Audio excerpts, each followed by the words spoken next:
daraini amin. Radhiyallahu ankum. Wal maqalah tasi'ah, masih dalam pembahasan tentang makalah yang ke-9 ada di bab thulathi.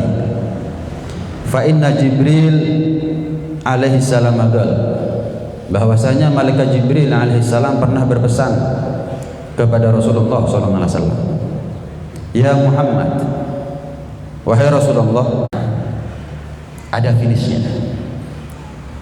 Kalau orang ikut lomba berharap cepat finish, tapi lain kalau kita hidup di dunia, kita nggak berharap cepat finish, justru kita berharap menjauh dari finish. Kalau orang ikut lomba kepingin nomor 1, kecuali dalam urusan kehidupan dunia, orang agak pingin jadi yang nomor 1, yang lain duluan juga nggak ada masalah. Tapi aina ma takunu yudrikumul maut walau kuntum fi burujin musyayyadah. Walaupun kita ada di dalam bunker yang kuat terbuat dari baja, dibom nggak bisa sekalipun, yang namanya kematian kita nggak mungkin bisa lari darinya. Fa idza jaa ajaluhum fala yastakhiruna sa'atan wa la yastaqdimun. Ajal itu jangan diminta mundur, diminta maju nggak bisa. Kita minta mati sekarang, kalau belum datang ajalnya nggak bisa, apalagi minta ditunda. Akhir daripada kehidupan adalah kematian. Pesan kedua dari malaikat Jibril kepada Rasulullah SAW, wa ahbib man syi'ta fa innaka mufariquh. Cintai siapapun yang engkau mau wahai Rasulullah, tapi ketahuilah satu di antara dua, kamu yang meninggalkan dia berpisah darinya, atau dia yang meninggalkan kamu berpisah darimu.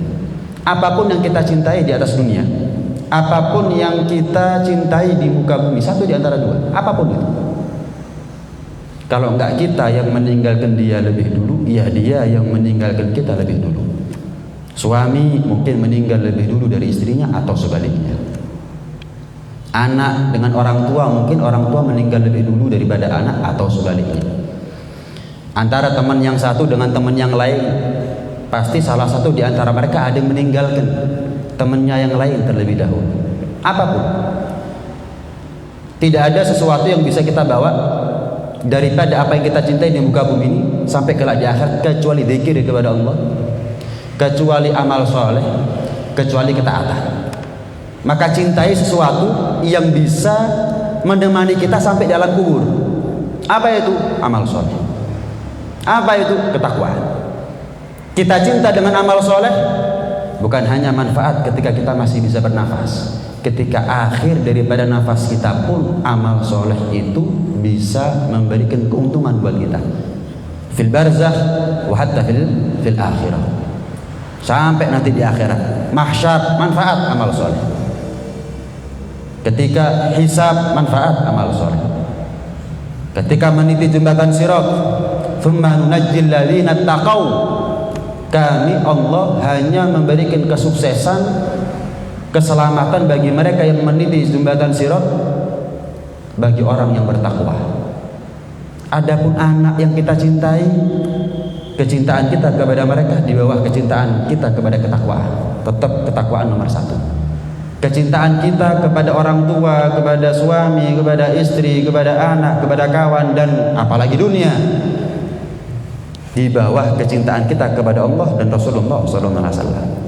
Itu termasuk ciri orang yang berakal. Termasuk ciri orang yang berakal adalah meninggalkan dunia lebih dulu sebelum dunia yang meninggalkan dirinya. Nggak mungkin kita ini menimbun dunia, kemudian kita berharap dunia ini akan selama-lamanya bersama kita. Nggak mungkin. Ibarat sebagai gambaran saja, sebelum saya dipukul ya saya pukul duluan. Sama dunia juga begitu. Mumpung saya belum diputus sama dunia, ya saya putus dulu dunia ini. Itu ciri orang yang berakal, kata para ulama. Al-Imam Al-Khalil Ibn Ahmad menyebutkan dalam sebuah syairnya tentang sifat-sifat daripada dunia.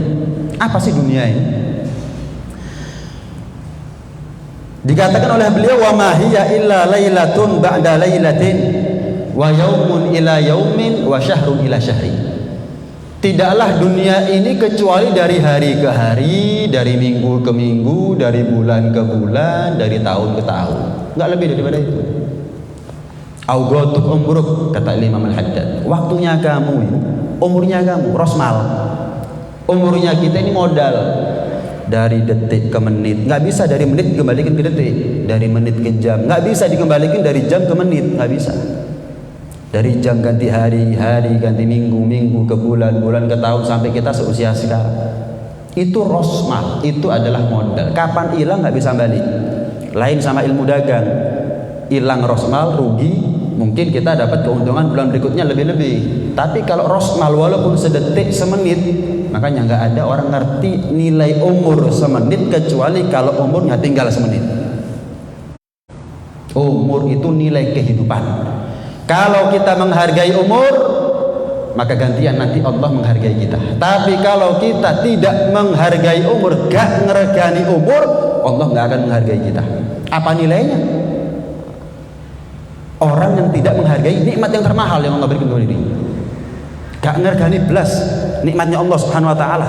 Nggak ada nikmat yang enteng sebetulnya. Nggak ada nikmat dari Allah yang ringan. Semua nikmat Allah itu nggak ada yang murah, mahal semuanya. Apalagi nikmat umur, gak diregani. Gimana kecewanya Allah? Kita ngasih sama orang barang mahal, dihilang no misalnya,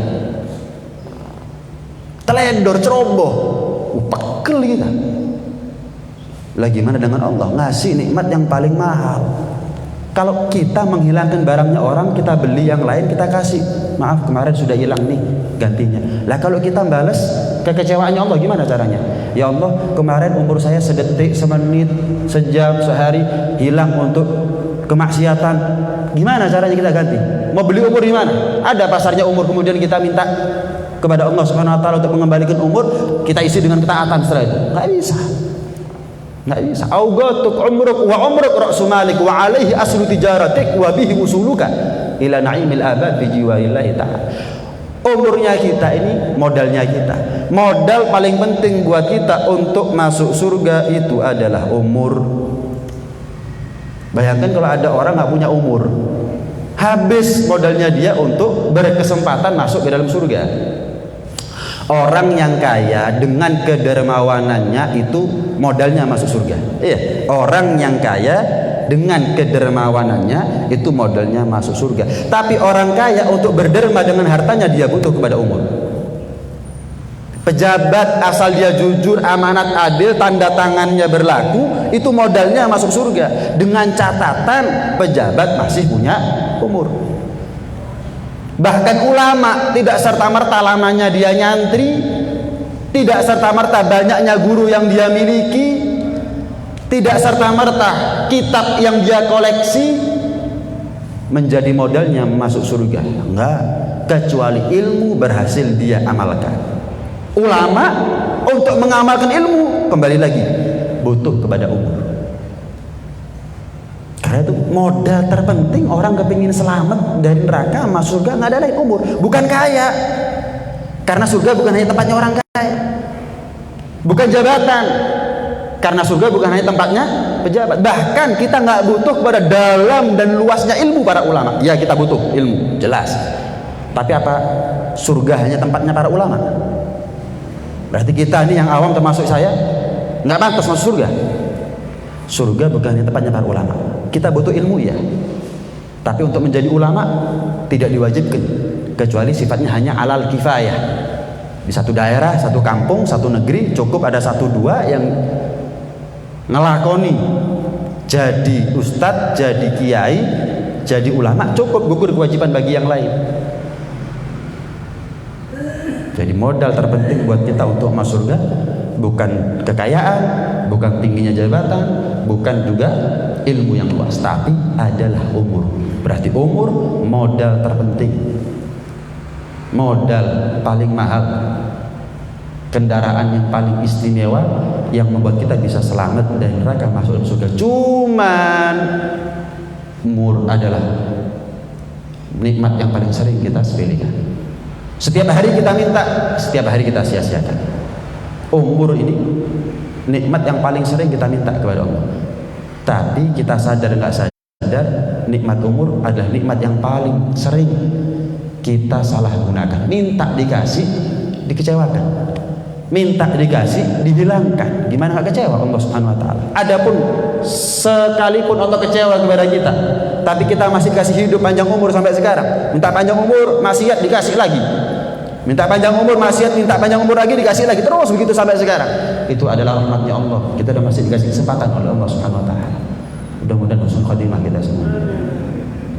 Masih dikasih kesempatan kita. Coba orang kapok, jaluk dikei, dilang no. Jaluk mana? Kan dikei, kapok. Tapi lihat Allah, enggak rahmat gimana Allah? Minta dikasih air susu dibalas air tuba. Malah kita salah gunakan umur ini untuk memurkai Allah, memaksiati Allah. Minta lagi, dikasih lagi.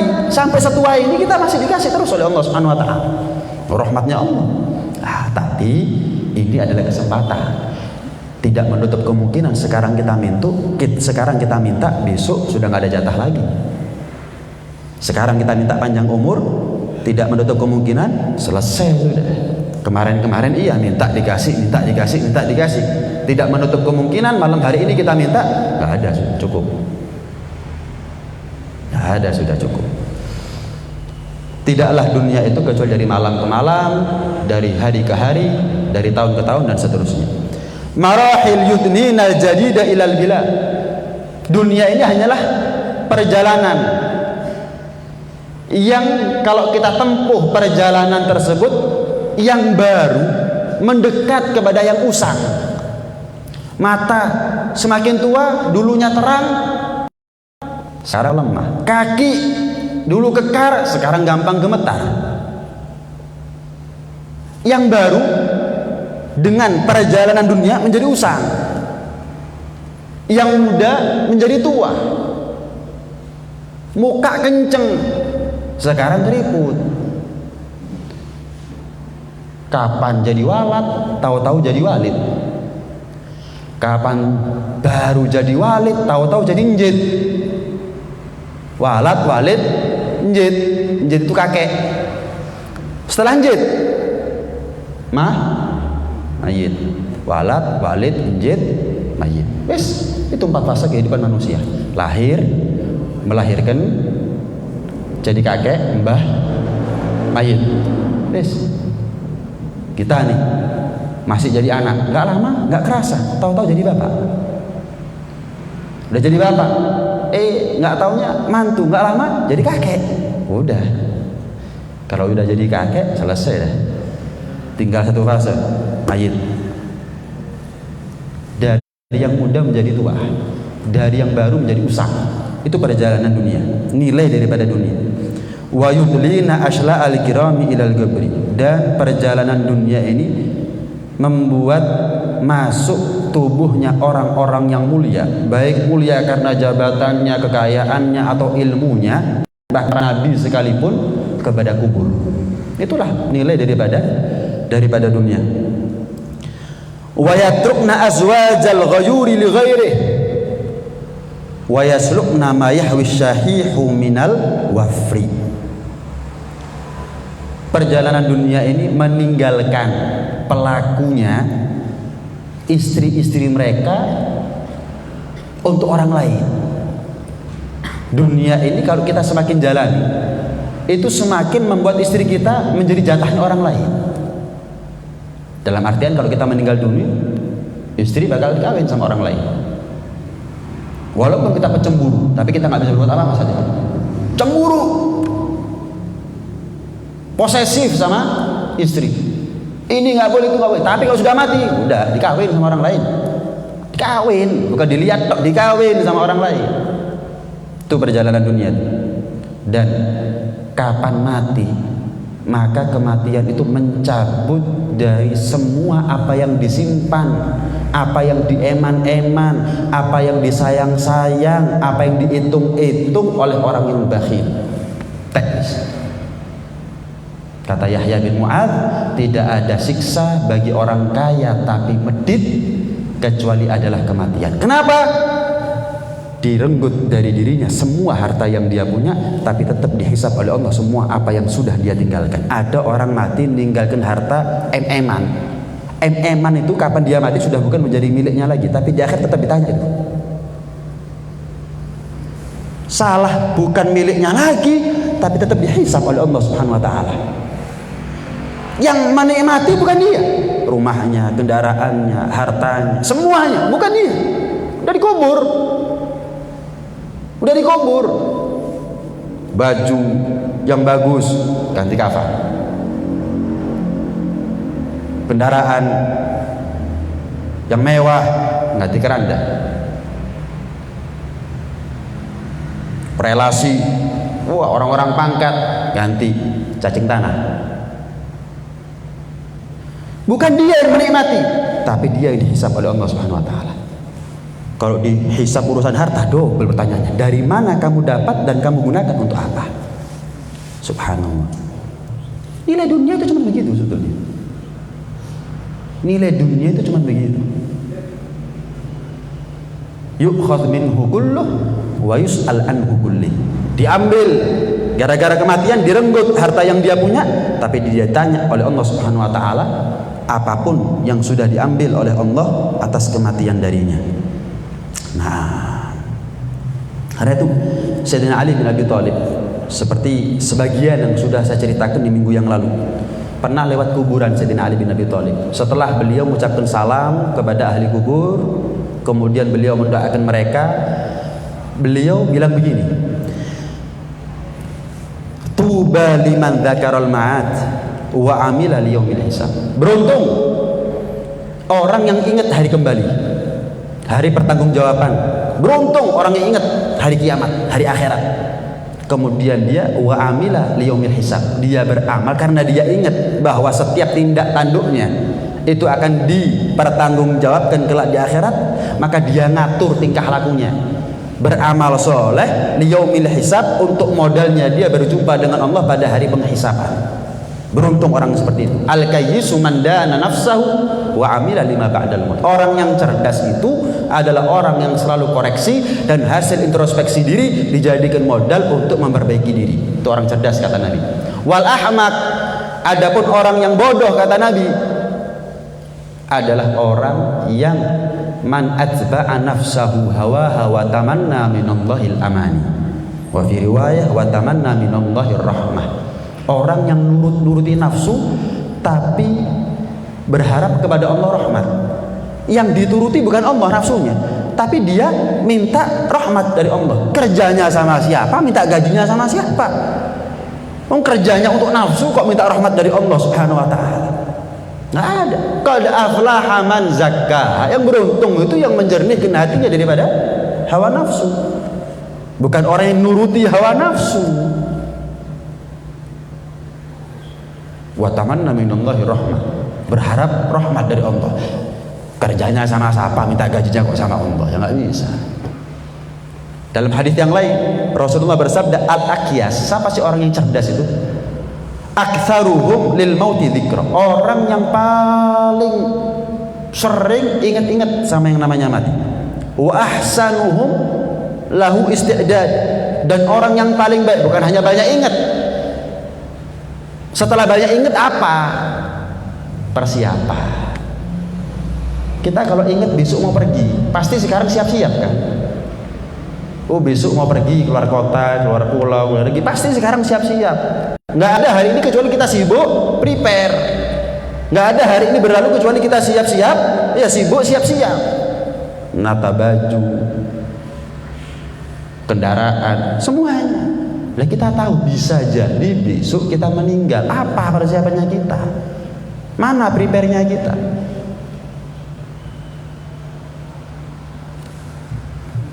Gambarannya begini. Kira-kira termasuk orang yang cerdas nggak?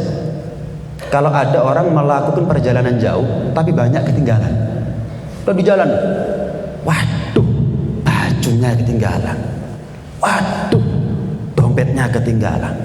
Misal naik pesawat, waduh, tiketnya ketinggalan. Banyak yang ketinggalan.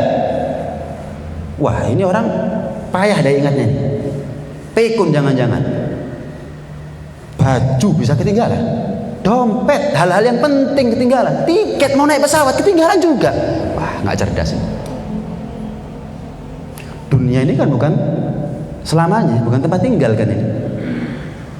Dunia ini hanyalah perjalanan kan, yang membuat kita sampai kepada tujuan. Kalau sudah mati jangan sampai banyak ketinggalan kita. Waduh sholatku, waduh Al-Quranku, waduh zikiriku, waduh sedekahku, waduh karya be tertinggal semuanya. Nggak cerdas, betul kata Nabi. Nggak cerdas berarti. Kenapa? Lah kok bisa dia mau jalan tapi banyak yang ketinggalan? Lah kok bisa? Nggak begitu, seharusnya orang cerdas. Oh, besok bisa mati. Al-Qur'annya gimana? Zikirnya gimana? Wiridnya, hizibnya, sedekahnya, semuanya. Semuanya, salatnya, oh, semuanya. Makanya orang soleh itu nggak ada yang sibuk kecuali dengan ketaatan. Kenapa? Mereka orang yang paling cepat ingat mati. Paling cepat ingat mati. Kalau kita ini kadang-kadang nunggu kecelakaan selamat dari kecelakaan baru iling. Perlu dikasih tegang dulu sama Allah baru ingat sama yang namanya mati. Seharusnya kan nggak begitu.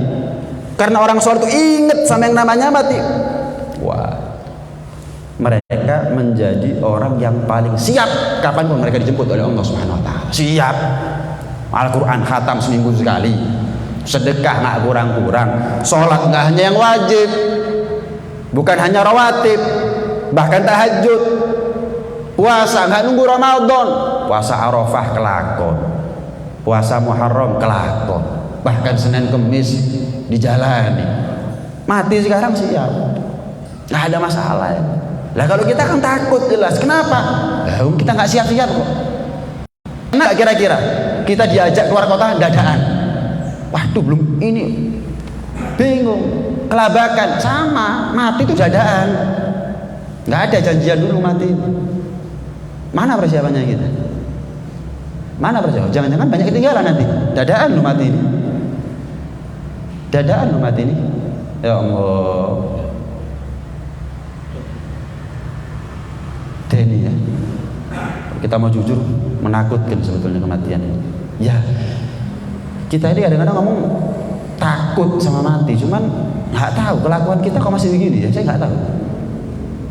Kita betul-betul takut sama mati. Kubur, sepi, sendirian, gelap, sempit, belum ketemu mungkar nakir, belum. Persiapan kita nggak ada tadi. Buat orang seperti kita, nggak ada yang lebih menakutkan daripada kematian. Tapi anehnya, nggak ada persiapannya. Nggak ada persiapannya. Nah, karena itu beruntung kata Imam Ali bin Abi Thalib karramallahu wajhah, orang yang ingat sama mati dan beramal untuk hari hisab. Beruntung wa ghani'a bil kafaf wa radiya 'anillahi ta'ala. Beruntung orang yang ridha terhadap kecukupan yang sudah dijamin oleh Allah Subhanahu wa taala. Orang yang puas dengan takdirnya Allah Subhanahu wa taala. Beruntung orang seperti itu. Enggak ngoyo, enggak ruwet, enggak kesel. Saya mau tanya, ikan itu apakah mungkin mati dalam keadaan kekurangan air? Ada ikan mati karena kekurangan air? Nggak mungkin.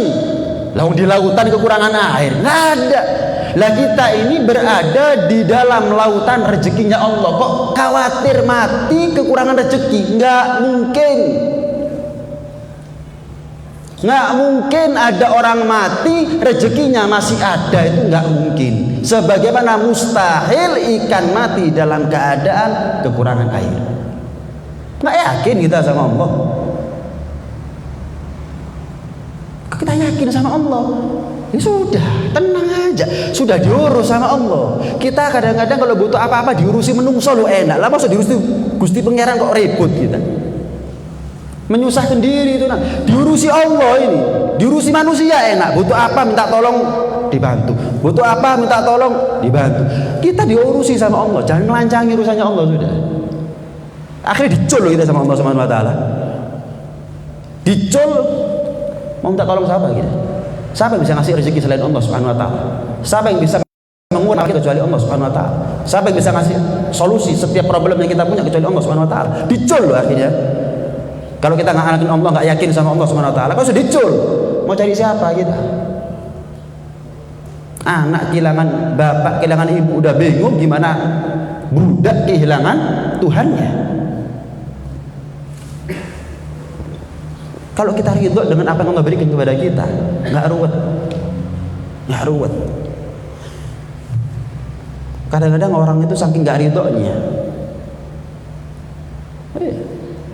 akhirnya ngoyo sampai utang-utang misalnya, utang-utang, sampai kadang-kadang ngelirik punyanya orang. Kita kan tahu ya rezekinya orang kan masing-masing berbeda. Apa yang dimiliki oleh orang lain belum tentu menjadi miliknya kita. Adakah yang lebih menyiksa diri kita ketika kita ngelirik punyanya orang, padahal kita tahu takdirnya Allah kepada kita berbeda-beda setiap orang. Lalu ngapain? Ruwet nggak? Ruwet. Ngelirik punyanya orang, bikin ruwet diri sendiri. Utang-utang hanya untuk fasilitas hidup, bikin ruwet diri sendiri. Menyusahkan diri sendiri. Lam tamuta nafsun hatta tastakmila rizqaha wa ajalah. Tidak akan meninggal kita ini kecuali sudah sempurna ajal dan rezeki. Nggak ada umurnya masih ada tapi ajalnya sudah habis, atau umurnya sudah habis tapi rezekinya masih ada. Nggak mungkin. Kapan mati ya rezekinya habis. Loh itu fulan itu matinya kok kelaparan, bukan karena kekurangan rezeki, ya memang rezekinya sedikit. Lahir mati kok ada, lahir mati itu ada.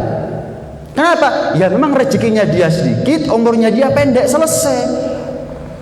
Nggak ada orang mati karena kelaparan tuh nggak ada. Yang ada orang mati karena habis rezekinya, cuman sedikit memang rezekinya, selesai. Ya itu sudah. Nggak ada orang mati karena kehausan, yang ada memang dia mati karena kehabisan rezeki. Nggak ada orang kekurangan rezeki sebagaimana ikan kekurangan air itu nggak mungkin, nggak mungkin. Nah, kalau begini kan seharusnya kita tambah yakin sama Allah SWT. Tambah yakin akhirnya ridho. Ya wis sencen sama ini, ya sudah.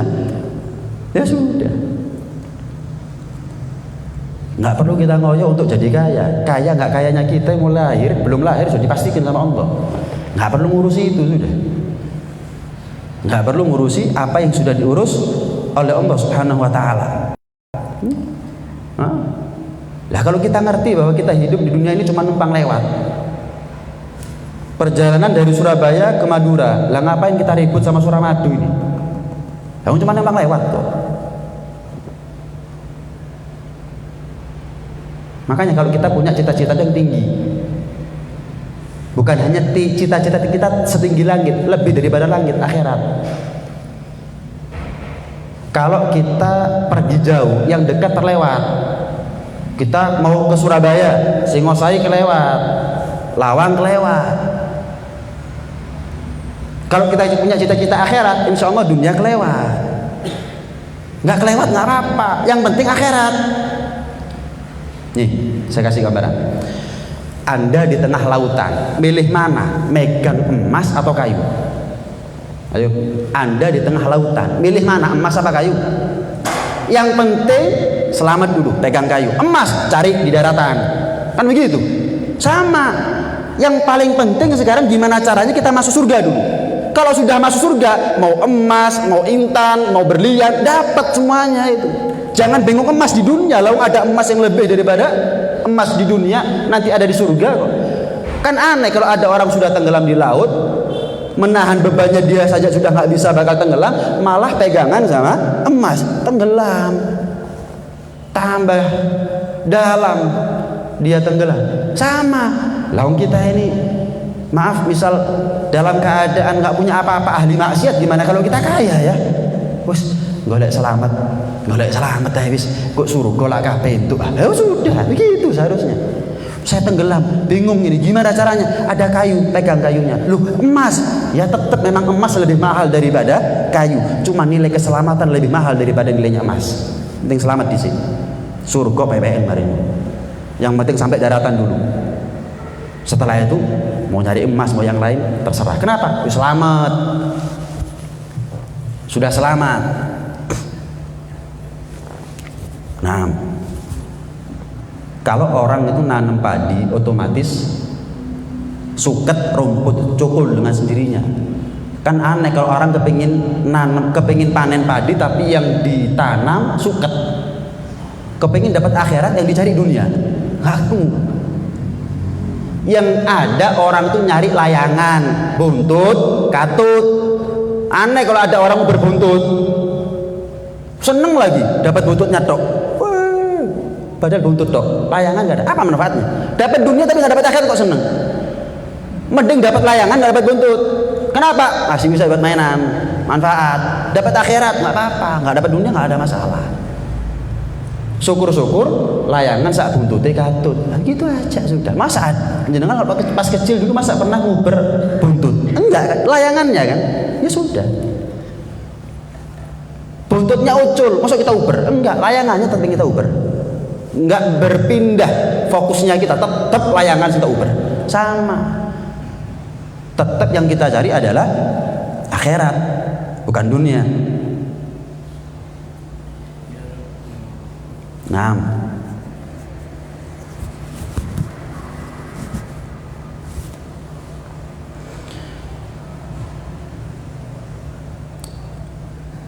kalau kita memuaskan keinginan, ketika kita memuaskan keinginan bukan kebutuhan, maka keruwetan akan datang pada diri kita. Kalau kita memuaskan keinginan bukan kebutuhan, maka keruwetan akan semakin menjerat kita. Yes.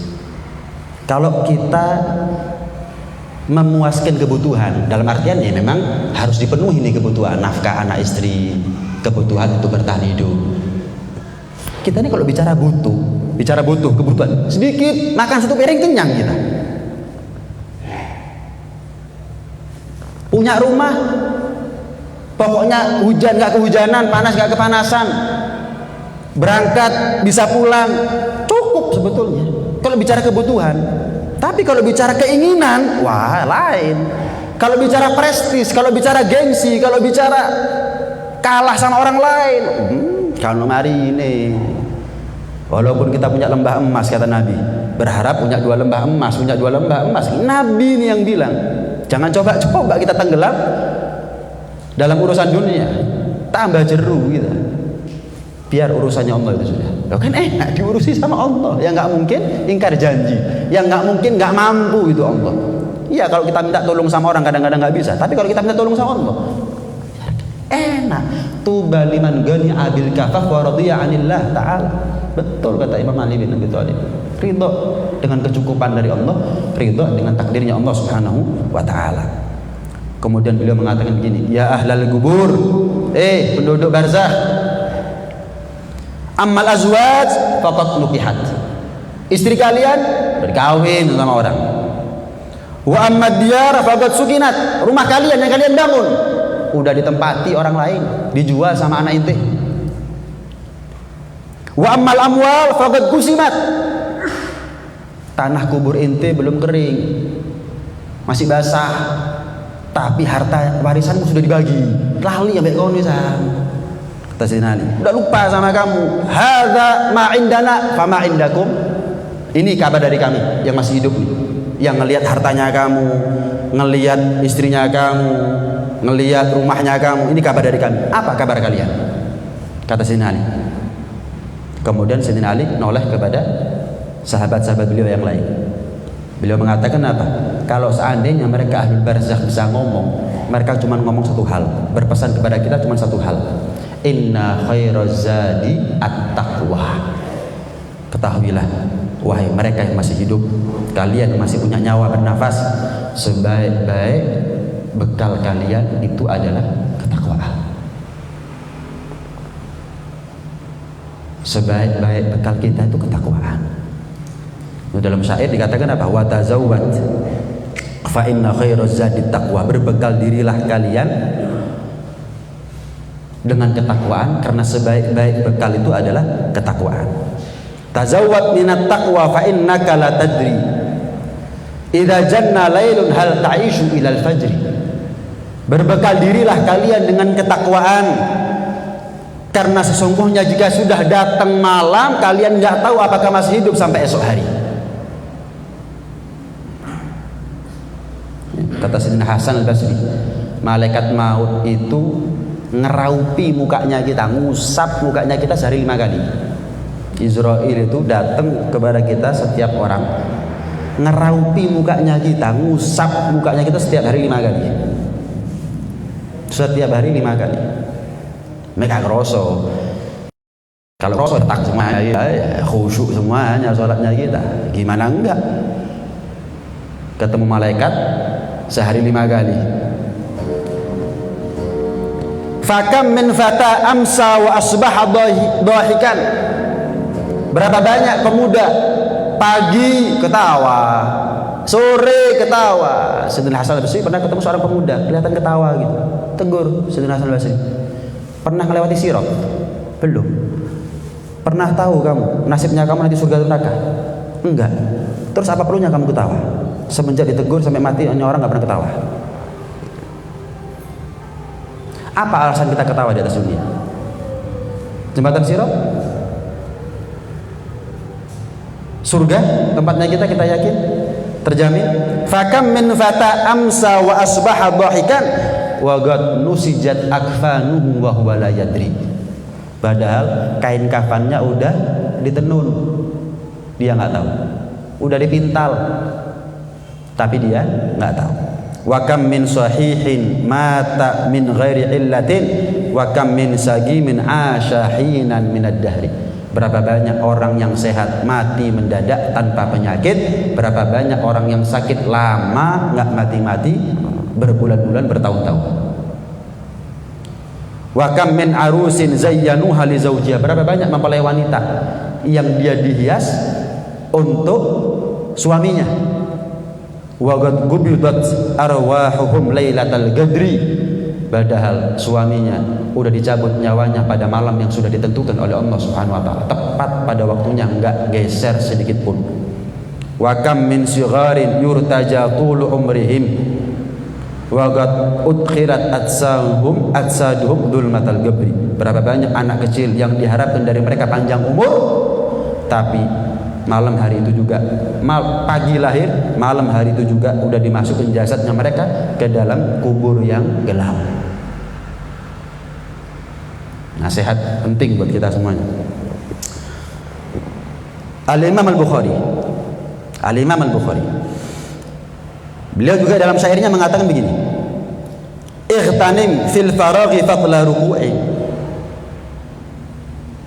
Ketika kamu punya kesempatan, perbanyak ruku. Ketika kamu punya kesempatan, perbanyak sholat. Ketika kamu nganggur, berbanyak ibadah. Fa'asa ayyakuna mautuka baghta. Jangan-jangan matinya kamu mendadak, kata Imam Bukhari. Nanti kita diciptakan oleh Allah ini untuk ibadah, bukan untuk nganggur. Nganggur itu apa? Yang nggak taat, nggak maksiat. Bukan untuk itu. Wa ma umiru illa liya'budullah. Tidak kita diciptakan kecuali untuk ibadah. Persis dengan ayat yang lain, wa ma khalaqtul jinna wal insa illa liya'budun. Kalau kita belajar balaghah, belajar sastra Arab, kalau ada mah kemudian illah, itu menunjukkan tujuan yang spesifik. Tidak diciptakan kecuali untuk ibadah. Berarti tujuan Allah ciptakan kita untuk ibadah tok. Tidak kita diperintah kecuali illa liya'budun, untuk kita beribadah, sama, untuk ibadah. Bukan Allah mengatakan apa? Bukan Allah mengatakan kalian diciptakan untuk ibadah, bukan. Tidak, kalian diciptakan untuk ibadah. Tujuannya disebutkan di akhir. Tidak, kalian diciptakan kecuali untuk ibadah. Nah, berarti ibadah ini ada penekanan. Tujuan apa Allah ciptakan kita? Tujuan apa Allah perintah kita untuk ibadah? Ibadah ini berarti ada penekanan. Bukan untuk nganggur. Kadang-kadang ada orang ngomong yang penting kan nggak maksiat. Loh, kita ini kalau buka toko mau yang penting nggak rugi. Pasti cari untung. Kan begitu. Mana ada orang pula HP 2 juta dijual 2 juta. Alasannya yang penting nggak rugi. Wah, rusak akalnya ini. Nggak beres. Kulak 2 juta dijual 2 juta. Alasannya yang penting nggak rugi. Loh, apa sih? Ya kamu buka toko mulai pagi sampai sore model seperti ini, ya nggak mungkin untung kalau begitu. Kenapa? Targetnya nggak, yang penting nggak rugi, nggak bisa. Cari untung. Nah kalau buka toko aja cari untung, apalagi hidup di dunia. Yang penting nggak maksiat, bukan untuk ibadah. Kalau ibadah kita nggak maksiat, tapi kalau kita maksiat belum tentu ibadah kita. Kalau kita maksiat nggak mungkin ibadah. Kalau kita ibadah belum tentu maksiat. Kalau kita ibadah nggak mungkin maksiat. Tapi kalau kita maksiat, ya nggak mungkin ibadah. Faham? Jadi kita ini diciptakan bukan untuk nganggur, untuk ibadah, cari untung, cari untung. Nanti di akhirat itu, manusia kapan punya umur dirupakan seperti loker, dirupakan seperti loker. Kalau kita isi dengan ketaatan, nanti di akhirat loker itu kapan kita buka penuh dengan cahaya. Kalau kita isi dengan kemaksiatan, maka loker itu penuh dengan kegelapan. Akhirat udah gelap, ketemu gelap. Butuh-butuhnya kita kepada cahaya, ketemu gelap. Nggak shock gimana? Nggak kaget gimana? Kalau seandainya dia rasakan, kata ulama, shocknya dia, kagetnya dia, kapan peteng buka loker ketemu peteng mana? Ketemu ular, lari ketemu ular lagi. Lari dari singa ketemu singa lagi. Kagetnya dia kalau dia rasakan di dunia, dia mati untuk kedua kalinya, kata ulama. Kalau ada orang hidupnya yang nggak maksiat tapi juga nggak taat, nanti dia buka lokernya kosong. Dalam hadis dikatakan, la yatahassar ahlul jannah ala syai'in illa ala sa'atin marrat bihim lam yadhkurullaha ta'ala fiha. Tidak ada penyesalan bagi penduduk surga. Bayangkan penduduk surga bisa nyesal. Apa itu kecuali penyesalan mereka berupa sesaat, sebuah waktu yang berlalu tanpa ada zikir kepada Allah SWT di situ. Penduduk surga itu ada penyesalan. Ketika apa? Buka loker lah kosong. Coba saya isi taat. Wah, tingkatan saya lebih tinggi. Saya bisa lebih dekat dengan Rasulullah SAW. Nah itu. Kita nggak tahu nilai umur semenit kecuali kalau umur kita tinggal semenit. Harus kita ngerti betapa mahalnya nilai umur walaupun cuman semenit. Termasuk menghidupkan ma bainal isya'ain seperti ini. Menghidupkan waktu antara maghrib dan isya. Itu punya kemuliaan yang luar biasa. Kata Al-Habib Abdullah bin Abu Bakar Al-Idrusul Akbar Sultanul Malak, beliau mengatakan al-kunuz kullal kunuz fi ihya'i ma bainal isya'ain. Harta simpanan yang paling mahal itu adalah menghidupkan waktu antara maghrib dan isya. Dalam Risalatul Muawanah, Al-Imam Al-Haddad radhiyallahu ta'ala anhu menceritakan ada seorang murid tanya kepada gurunya, "Guru, yang mana yang lebih afdol, puasa di siang hari atau menghidupkan waktu antara maghrib dan isya?" Kata gurunya, "Lah keduanya kan bisa itu digabung." "Saya guru," kata si murid, "kalau puasa siang hari habis maghrib isyanya saya untuk buka, bukan untuk ibadah, kayak buka. Wah, nggak bisa saya itu. Harus ada yang dikorbankan, guru. Yang mana yang harus saya pilih?" Maka dikatakan apa? "Aftir naharon wa ahyi ma bainal isya'ain." Jangan puasa siang hari, tapi pastikan kamu menghidupkan, memakmurkan waktu antara maghrib dan isya. Mungkin sebagian dari kita kalau sudah maghrib isya dulu ya dididik sama orang tua kita keras. Kok dosa gede nguripno TV maghrib isya, dosa gede, ngamuk temenan. Kalau sekarang TV nih mati, HP nih sing murup. Itu repot. Dulu nggak ada HP, pokok TV mati selesai. Sekarang TV-nya mati, HP nih guru mesti. Orang dulu itu ada sebagian dari Syiban punya wirid seminggu sekali khatam Quran. Sekali waktu maghrib isya kedayoan tamu. Akhirnya tamu ini lama begitu. Sempat mundur apa namanya ini wiridnya dia yang seminggu sekali khatam jadi 10 hari atau bahkan lebih. Waduh, ini gara-gara tamu itu. Coba waktu nggak ada tamu maghrib isya saya baca itu nutut seminggu sekali khatam, ini gara-gara tamu. Wis mulai sekarang saya nggak mau terima tamu maghrib isya, bikin pengumuman dilarang bertamu maghrib isya. Maghrib isya nggak terima tamu. Kata sebagian salaf kalau ada tamu maghrib dan isya apalagi bicara tentang dunia itu syaiton namanya. Syaiton minal jinnati wan nas ya itu. Ngomongkan dunia ya, bukan hal yang darurat ya. Ngomongkan dunia. Termasuk sunnah kan ketika kita antara maghrib dan isya sholat awabin. Kalau kita sholat awabin 6 rakaat, yang selama kita mengerjakan 6 rakaat nggak ada bicara sesuatu yang buruk termasuk bicara tentang dunia antara maghrib dan isya, maka Allah berikan kepada kita pahala 12 tahun ibadah. 24 jam dikali 365 hari dikali 12 tahun.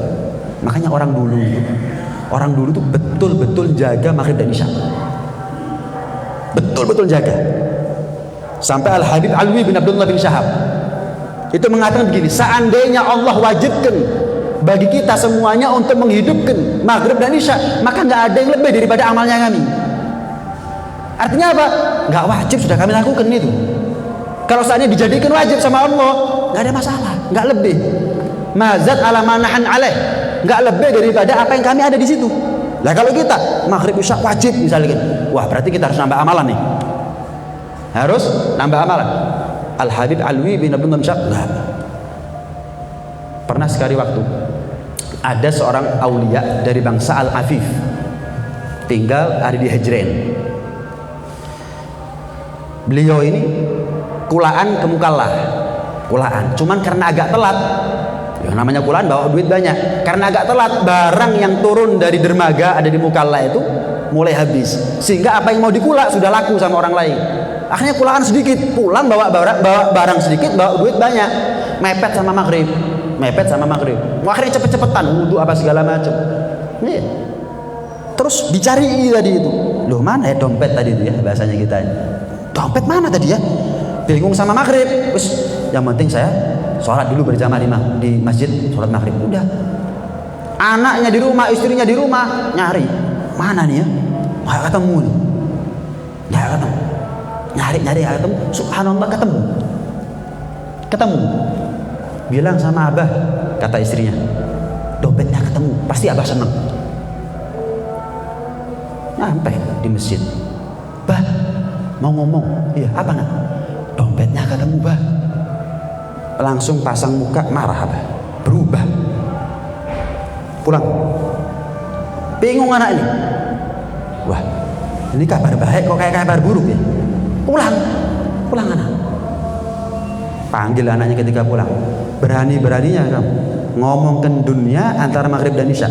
Mulai sekarang inti pergi ke Tarim belajar 1 tahun di sana biar inti tahu apa arti maghrib dan isya. Di Pondokno hukumannya di Pondokno setahun biar dia tahu adabnya bagaimana salaf menjaga waktu antara maghrib dan isya. Sampai segitunya. Dalam tatajafa junubuhum anil madaji, orang yang mukmin itu, orang yang beriman itu orang yang bisa merenggangkan, memberi jarak antara lempeng tubuhnya dengan pembaringannya. Ini kan sering dibawa untuk qiyamul lail. Kata sahabat Anas bin Malik, yang dimaksud juga termasuk adalah apa? Menghidupkan waktu antara maghrib dan isya. Nggak leyeh-leyeh. Orang pulang kerja maghrib isya waktunya istirahat, keliru. Nanti jam 8, jam 9, itu waktunya istirahat. nanti jam maghrib isya istirahat melekan tapi baru keliru balik, keliru. Mumpung gesel tutup nobisan ke selimari isya, setelah sholat isya baru istirahat. Begitu seharusnya. Begitu seharusnya. Tatajafa junubum anil madaji. Dalam ayat yang lain, inna nasyiatal laili asyaddu waq'an wa aqwamu qila. Ini juga sering dibawa jadi dalil untuk, artinya begini, bangun malam itu ibadah di situ lebih berkesan. Bacaan zikir Al-Qur'an di waktu tengah malam itu lebih berkesan. Tapi sebagian ulama menafsiri ayat tersebut inna nasyiatal laili, permulaan malam, nasyiatal laili, permulaan malam berarti maghrib. Barang siapa yang ibadah antara maghrib dan isya di permulaan malamnya, maka ibadah itu menjadi ibadah yang mantap, ibadah yang berkesan. Alhasil, eman kalau kita nggak jaga waktu antara maghrib dan isya. Jadi ini adalah cara bagaimana kita menghargai umur yang merupakan nikmat dari Allah Subhanahu wa taala. Mudah-mudahan dipanjangkan umurnya kita sama Allah dalam keadaan khair wal lutuf wa sihah wal afiyah fi taatillah wa rasulih sallallahu alaihi wa ala alihi wa sahbihi wasallam. Amin ya rabbal alamin. Rabbana anfa'na bima 'allamtana, rabbi 'allimna alladhi yanfa'una, rabbi faqih